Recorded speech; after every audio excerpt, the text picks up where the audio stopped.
Hello दोस्तों, हिंदी जगत में आपको स्वागत है फिर से एक नए वीडियो में। इसमें हम वाक्य पर आधारित कुछ प्रश्न करेंगे। तो चलिए शुरू करते हैं। सबसे पहला प्रश्न है, वाक्यों का वर्गीकरण कितने आधारों पर किया गया है? ऑप्शन नंबर ए 2, बी 3, सी 4 या डी 5। तो इसका सही उत्तर है ऑप्शन नंबर ए 2 आधारों में। वो दोनों आधार क्या क्या है? पहला है रचना की दृष्टि से और दूसरा है अर्थ। कौन से दो आधार हैं? रचना के आधार पर और अर्थ के आधार पर। वाक्यों का वर्गीकरण 2 आधारों में किया गया है, रचना के आधार पर और दूसरा है अर्थ के आधार पर। जिन वाक्यों में एक उद्देश्य तथा एक ही विधेय होता है उसे क्या कहते हैं? ए एकल वाक्य, बी सरल वाक्य, सी मिश्र वाक्य या डी संयुक्त वाक्य। तो इसका सही उत्तर है ऑप्शन नंबर बी सरल वाक्य, जिसमें कि एक उद्देश्य होता है और एक विधेय होता है। जैसे कि मोहन पाठ पढ़ता है। इसमें जो मोहन है यह उद्देश्य है और पाठ पढ़ता है जो है यह विधेय है। इसमें एक उद्देश्य और एक विधेय है। तो ये कौन सा वाक्य हो गया? सरल वाक्य। जिस वाक्य में एक उद्देश्य और एक ही विधेय होता है उसे क्या कहते हैं? सरल वाक्य कहते हैं। अगला प्रश्न है, मिश्र वाक्य कहते हैं। ए जिनमें एक कर्ता और एक ही क्रिया होती है, बी जिनमें एक से अधिक प्रधान उपवाक्य हो और वे संयोजक अव्यय द्वारा जुड़े हों, सी जिनमें एक साधारण वाक्य और उसके अधीन दूसरा उपवाक्य हो या डी उपरोक्त में से कोई नहीं। तो इसका सही उत्तर है ऑप्शन नंबर सी, जिनमें एक साधारण वाक्य हो और उसके अधीन उसके आश्रित दूसरा उपवाक्य हो। उस तरह के वाक्य को क्या कहते हैं? मिश्र वाक्य कहते हैं, जिसमें एक मुख्य उपवाक्य होता है और उससे आश्रित एक से अधिक उपवाक्य होते हैं। जैसे कि मैं चाहता हूँ कि गर्मियों में तुम्हारे घर पर रहो। मैं चाहता हूँ एक वाक्य है, प्रधान वाक्य है कि गर्मियों में तुम हमारे घर रहो। यह जो है वह आश्रित है। इसके आगे है, जिन वाक्यों में एक से अधिक प्रधान उपवाक्य हो और वे संयोजक अव्यय द्वारा जुड़े हों उसे कहते हैं। एक से अधिक प्रधान उपवाक्य हो और एक संयोजक से जुड़े हों तो उसे क्या कहते हैं? ए विधिवाचक, बी सरल वाक्य, सी मिश्र वाक्य या डी संयुक्त वाक्य। तो इसका सही उत्तर है ऑप्शन नंबर डी संयुक्त वाक्य। जिन वाक्यों में एक से अधिक प्रधान उपवाक्य हो और उसे किसी भी संयोजक अव्यय द्वारा जुड़े हों तो उसे क्या कहते हैं? संयुक्त वाक्य कहते हैं। जैसे कि वह लखनऊ गया, इसका एक उदाहरण देख लीजिए। वह लखनऊ गया और साल ले गया।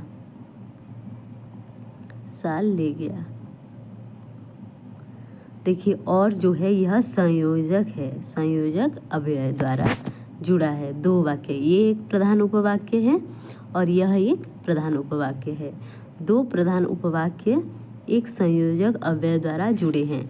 ऐसा नहीं है कि बस प्रधान उपवाक्य हो, इसमें हो सकता है कि 2 सरल वाक्य भी हो सकते हैं। जैसे कि तुम यहाँ से जाओ एक सरल वाक्य है और सोहन को बुलाकर लाओ, यह भी एक सरल वाक्य है। 2 सरल वाक्य और में जुड़े हैं। तुम यहाँ से जाओ और मोहन यानी कि सोहन को बुलाकर लाओ। और दूसरा भी होता है, एक सरल वाक्य होता है, जैसे कि मेरा यह विचार है। इसमें मिश्र वाक्य होते हैं कि यदि वर्षा नहीं होगी तो फसल नष्ट हो जाएगी। तो इस प्रकार और संयोजक से जुड़ा होता है। अगला प्रश्न है वाक्य के गुणों में सम्मिलित नहीं है। ये जो जितने भी चार हैं इनमें से कौन है जो वाक्य के गुणों में सम्मिलित नहीं है? ए लयबद्धता, बी सार्थकता, सी क्रमबद्धता या डी आकांक्षा। तो इसका सही उत्तर है ऑप्शन नंबर ए लयबद्धता। क्रमबद्धता है, सार्थकता है, आकांक्षा है, आसक्ति भी है और क्या है? आसक्ति।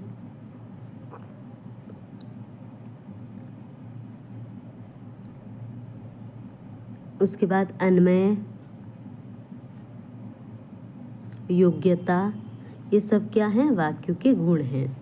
क्रमबद्धता, सार्थकता, आकांक्षा, आसक्ति, अन्वय और योग्यता। अगला प्रश्न है नाव में नदी है। इस वाक्य में किस वाक्य गुण का अभाव है? किस वाक्य गुण का अभाव दिखाई देता है इस वाक्य में? नाव में नदी है, एक नाव है उसमें नदी है, उसमें नदी, यह तो गलत हो जा रहा है क्योंकि नाव में नदी नहीं, नदी में नाव होता है। तो इसमें जो क्रम का अभाव है, वाक्य में किस गुण का अभाव है? क्रम। इसका सही क्या होगा? नदी में नाव है। अगला प्रश्न है वाक्य का गुण आकांक्षा का अर्थ क्या है? अर्थ है ए भावबोध की क्षमता, बी सार्थकता, सी श्रोता की जिज्ञासा, डी व्याकरणानुकूल। तो इसका सही उत्तर होगा ऑप्शन नंबर सी श्रोता की जिज्ञासा। अगला प्रश्न है वाक्य गुण आसक्ति का अर्थ है ए व्याकरणानुकूल, बी क्रमबद्धता, सी योग्यता या डी समीपता। तो इसका सही उत्तर है ऑप्शन नंबर डी समीपता। आसक्ति का अर्थ क्या है? समीपता। अगला प्रश्न है अर्थ के आधार पर वाक्य के कितने प्रकार के होते हैं? अर्थ के आधार पर 8, 3, 10, 4। तो इसका सही उत्तर है ऑप्शन नंबर ए 8 और 3 जो है यह रचना के आधार पर वाक्य के भेद हैं, जैसे कि सरल वाक्य, मिश्र वाक्य और संयुक्त वाक्य। लेकिन अर्थ के आधार पर कुल 8 हैं। क्या क्या हैं जान लेते हैं। विधानवाचक, दूसरा है निषेधवाचक, तीसरा है आज्ञावाचक, चौथा है प्रश्नवाचक, छठा है इच्छावाचक, सातवां है संकेतवाचक, आठवां है संदेहवाचक। यह जो अर्थ के आधार पर वाक्य के ये 8 भेद है। क्या क्या है? विधानवाचक, निषेधवाचक, आज्ञावाचक, प्रश्नवाचक, इच्छावाचक, संकेतवाचक और संदेहवाचक। अगला प्रश्न है जिन वाक्यों से किसी कार्य या बात करने का बोध होता है उन्हें कहते हैं ए आज्ञावाचक, बी विधानवाचक, सी इच्छावाचक या डी संकेतवाचक। तो इसका सही उत्तर है ऑप्शन नंबर बी विधानवाचक। जिस वाक्य से क्रिया या कर्म का होने का बोध होता है उसे क्या कहते हैं? विधानवाचक। जैसे कि बच्चे हिंदी पढ़ते हैं, यह क्या है? विधानवाचक है, किसी क्रिया का होने का बोध हो रहा है। अगला प्रश्न है जिन वाक्यों से किसी बात या कार्य ना होने का बोध होता है उसे कहते हैं ए आज्ञावाचक, बी विस्मयवाचक, सी निषेधवाचक या डी संकेतवाचक। तो इसमें सही होगा ऑप्शन नंबर सी निषेधवाचक। जिन वाक्यों से किसी बात या कार्य ना होने का बोध होता है, नहीं होने का बोध होता है, उसे निषेधवाचक कहते हैं।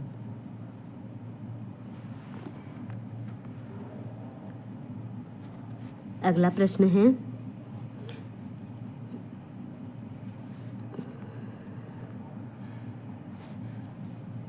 श्याम स्कूल जाओ वाक्य है ए विधानवाचक, बी निषेधवाचक, सी संकेतवाचक या डी आज्ञावाचक।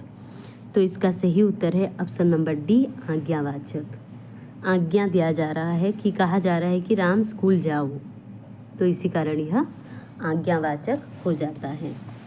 जिस वाक्य में आज्ञा हो, आदेश हो, अनुरोध हो, परामर्श हो, उपदेश हो आदि का बोध होता है वो कौन सा वाचक होता है? आज्ञावाचक होता है। आज्ञावाचक में ज़्यादातर आज्ञा हो या आदेश हो, किसी को आदेश दे हम, जैसे कि श्याम स्कूल जाओ, इसमें हम आदेश दे रहे हैं। अनुरोध भी होगा, परामर्श भी होगा और उपदेश भी होगा, जैसे कि तुम सुबह जल्दी उठा करो। और आगे है यह गरीबों की मदद करे, तुम अपना काम करो। ये सब क्या है? आज्ञावाचक है। अगला है जिन वाक्यों से आश्चर्य का बोध होता है उसे कहते हैं विस्मयवाचक, संदेहवाचक, इच्छावाचक या डी प्रश्नवाचक। तो इसका सही उत्तर है ऑप्शन नंबर ए विस्मयवाचक। जिसमें आश्चर्य का बोध होता है उसे कहते हैं विस्मयवाचक, और विस्मयवाचक का चिन्ह है यह। अगला प्रश्न है आहा कितना सुंदर दृश्य है। देखिए यहाँ पर विस्मयवाचक चिन्ह लगा है, तो इसका सही उत्तर होगा विस्मयवाचक वाक्य। अगला प्रश्न है रमेश पढ़ा लिखा है या नहीं? ए विधानवाचक, बी इच्छावाचक, सी संदेहवाचक या डी आज्ञावाचक। तो इसका सही उत्तर होगा ऑप्शन नंबर सी संदेहवाचक। रमेश पढ़ा लिखा है या नहीं, इसमें कोई कंफर्म नहीं है कि वो पढ़ा लिखा है भी या नहीं, तो संदेह है कि वो पढ़ा लिखा है कि नहीं। अगला प्रश्न है जिन वाक्यों से किसी प्रकार की इच्छा या कामना का बोध होता है उसे कहते हैं ए संकेतवाचक, बी संदेहवाचक, सी विधानवाचक या डी इच्छावाचक।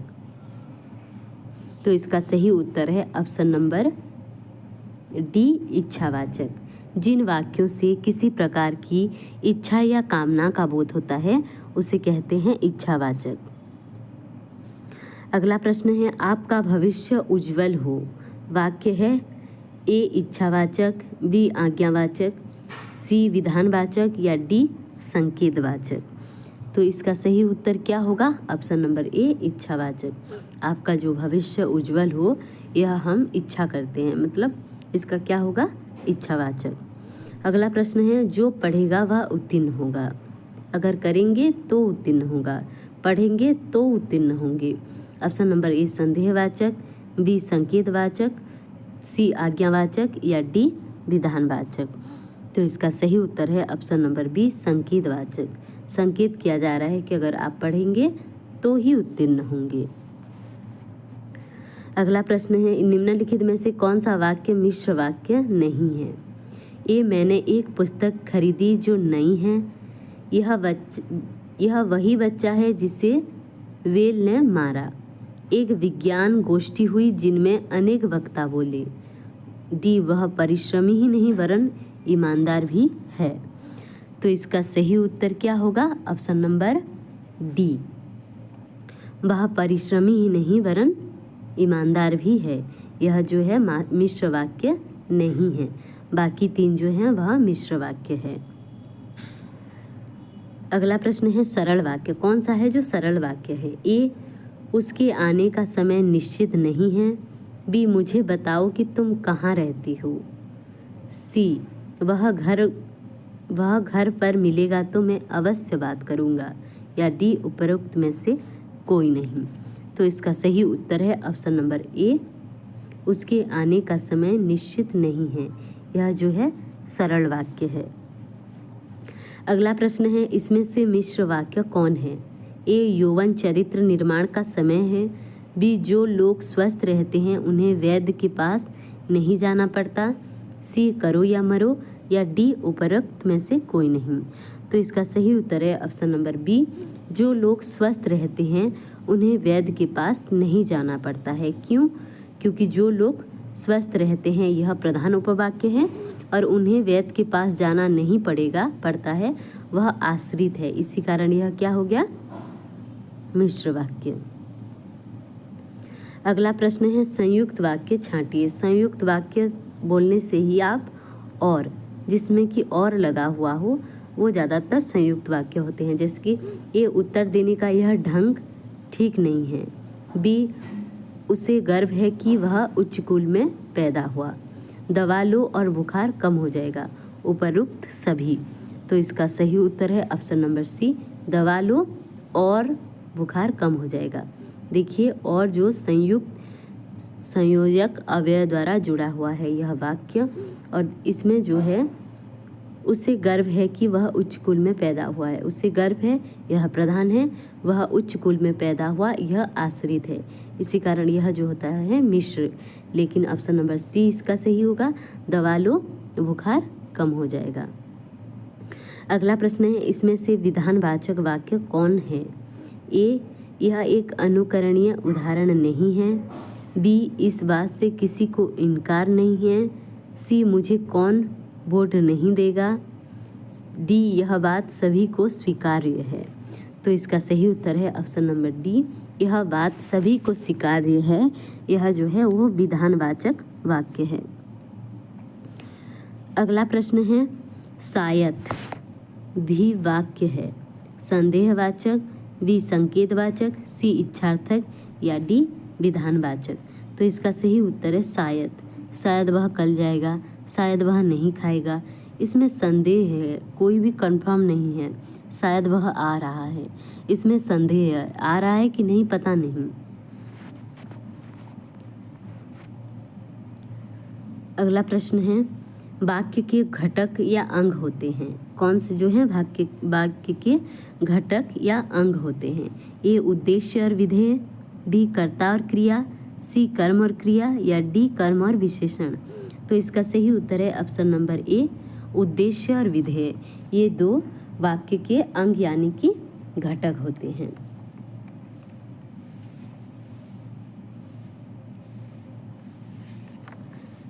अगला प्रश्न है, भाववाच्य वाला वाक्य इनमें से कौन सा है? भाववाच्य वाला जो वाक्य इनमें से कौन सा है?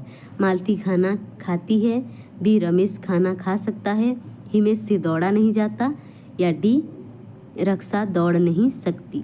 तो इसका सही उत्तर है ऑप्शन नंबर सी, हिमेश से दौड़ा नहीं जाता। ठीक है, हिमेश से दौड़ा नहीं जाता, मुझसे खाया नहीं जाता, रमेश से पढ़ा नहीं जाता, ये सब जो क्या है भाववाच्य वाला वाक्य है। अगला प्रश्न है, निम्नलिखित में से क्रिया विशेषण उपवाक्य है। ए, मेरे पास एक गुड़िया है जो नाचती है, बी, मेरी इच्छा है कि मैं एक उपन्यास लिखूं, सी, जब बारिश हो रही थी तब मैं घर में था या डी, कविता ने कहा कि सुनीता ने शादी कर ली। तो इसका सही उत्तर क्या होगा? ऑप्शन नंबर सी, जब बारिश हो रही थी तब मैं घर में था। अगला प्रश्न है, हाथी जंगल में रहती हैं। यह वाक्य है विधानवाचक वाक्य, बी अनिश्चयवाचक, सी निषेधवाचक या डी प्रश्नवाचक। तो इसका सही उत्तर क्या होगा? ऑप्शन नंबर ए, विधानवाचक। हाथी जंगल में रहते हैं। अगर यहाँ पर लिखा होता कि हाथी जंगल में नहीं रहते हैं तो वो निषेधवाचक हो जाता। अगर कहते हैं कि क्या हाथी जंगल में रहता है तो यह हो जाता संदेहवाचक। कौन जंगल में रहता है, यह हो जाता प्रश्नवाचक। अगला है, वह हार गया परंतु यह आश्चर्य है। वह हार गया परंतु यह आश्चर्य है, यह कैसा वाक्य है? ए मिश्र वाक्य, बी सरल वाक्य, डी संयुक्त वाक्य या डी इनमें से कोई नहीं। तो इसका सही उत्तर है ऑप्शन नंबर सी, संयुक्त वाक्य है। वह हार गया परंतु यह आश्चर्य है। अगला प्रश्न है, निम्नलिखित में से इच्छार्थक वाक्य कौन सा है? ए सौरभ को बुलाओ, बी तुम्हारा मंगल हो, सी तुमने सुना होगा, डी आज विद्यालय में अवकाश है। तो इसका सही उत्तर है तुम्हारा मंगल हो। मंगल हो यह इच्छार्थक वाक्य है, तो इसका सही होगा ऑप्शन नंबर बी। अगला प्रश्न है, मैं आपसे सहमत नहीं हूँ वाक्य है। ए विधानवाचक, बी इच्छावाचक, सी संदेहवाचक या डी निषेधवाचक। मैं आपसे सहमत नहीं हूँ, तो इसका सही क्या होगा? ऑप्शन नंबर डी निषेधवाचक। मैं आपसे सहमत नहीं हूँ, तो यह होगा निषेधवाचक। अगला प्रश्न है जो परिश्रम करेगा वह सफल होगा। ए संकेतवाचक, बी संदेहवाचक, सी विधानवाचक या डी विस्मयवाचक। तो इसका सही उत्तर क्या होगा? ऑप्शन नंबर ए संकेतवाचक। जो परिश्रम करेगा वह सफल होगा। यह क्या है? संकेतवाचक है। अगला प्रश्न है आपके अवकाश का क्या हुआ? कैसा वाक्य है? आपके अवकाश का क्या हुआ? ए संदेहवाचक, बी प्रश्नवाचक, सी इच्छावाचक या डी विधिवाचक। तो इसका सही उत्तर है ऑप्शन नंबर बी प्रश्नवाचक, क्योंकि यहाँ पर प्रश्नवाची चिन्ह लगा हुआ है, तो यह प्रश्नवाचक वाक्य है। अगला प्रश्न है राकेश आया होगा। वाक्य है विस्मयवाचक, बी इच्छावाचक, सी संदेहवाचक, डी संकेतवाचक। रमेश आया होगा, यह पता नहीं है कि हमें पूरी तरह से पता नहीं है कि आया है कि नहीं, तो यह संदेहवाचक होगा। तो यह होगा ऑप्शन नंबर सी रमेश आया होगा। हमें नहीं पता है कि वह आया है कि नहीं, आया होगा, तो यह संदेहवाचक है। अगला प्रश्न है जो गरीबों की सहायता करते हैं वे धर्मात्मा होते हैं। वाक्य है ए सरल वाक्य, बी मिश्र वाक्य, सी संयुक्त वाक्य या डी इनमें से कोई नहीं। तो इसका सही उत्तर है ऑप्शन नंबर बी मिश्र वाक्य। जो गरीबों की सहायता करते हैं वे धर्मात्मा होते हैं। इसमें एक प्रधान उपवाक्य है और दूसरे आश्रित एक उपवाक्य है। अगला प्रश्न है विस्मयवाचक वाक्य का चयन कीजिए। तो देखने से पता चल रहा है कि छी कितनी गंदी बात है। यहाँ पर विस्मय बोधक चिन्ह लगा हुआ है, इसी कारण विस्मयवाचक वाक्य हो जाता है यह। अगला प्रश्न है आज्ञावाचक वाक्य को चिन्हित कीजिए। आज्ञावाचक, उसने दरवाज़ा खोला, उसके द्वारा दरवाज़ा खोला गया। जल्दी दरवाज़ा खोलो, क्या वह दरवाज़ा खोल पाएगा? जल्दी दरवाज़ा खोलो, यह जो होगा आज्ञावाचक वाक्य होगा।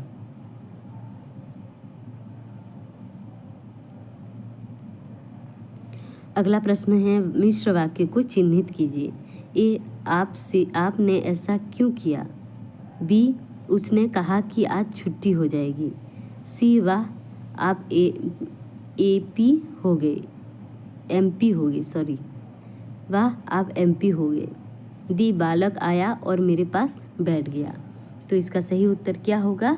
ऑप्शन नंबर बी उसने कहा कि, देखिए की लगा है और लगने पर यह हो जाता है संयुक्त, और की लगने पर यह हो गया मिश्र वाक्य। उसने कहा कि, उसने कहा प्रधान है, आज छुट्टी है, यह उस पर आश्रित है। अगला प्रश्न है संकेतवाचक वाक्य चुनिए। ईश्वर सर्वशक्तिमान है, बी ईश्वर का वास प्रत्येक हृदय में है, सी ईश्वर करे तो आप जल्दी स्वस्थ हो जाएं, डी ईश्वर की माया कहीं धूप कहीं छाया। तो इसका सही उत्तर क्या होगा? ऑप्शन नंबर सी ईश्वर करें आप जल्दी स्वस्थ हो जाएं, यह जो है संकेतवाचक है। अंत तक बने रहने के लिए धन्यवाद। चैनल में नए हैं तो चैनल को सब्सक्राइब करें, लाइक करें और अपने दोस्तों के साथ शेयर करें। मिलते हैं अगले वीडियो में।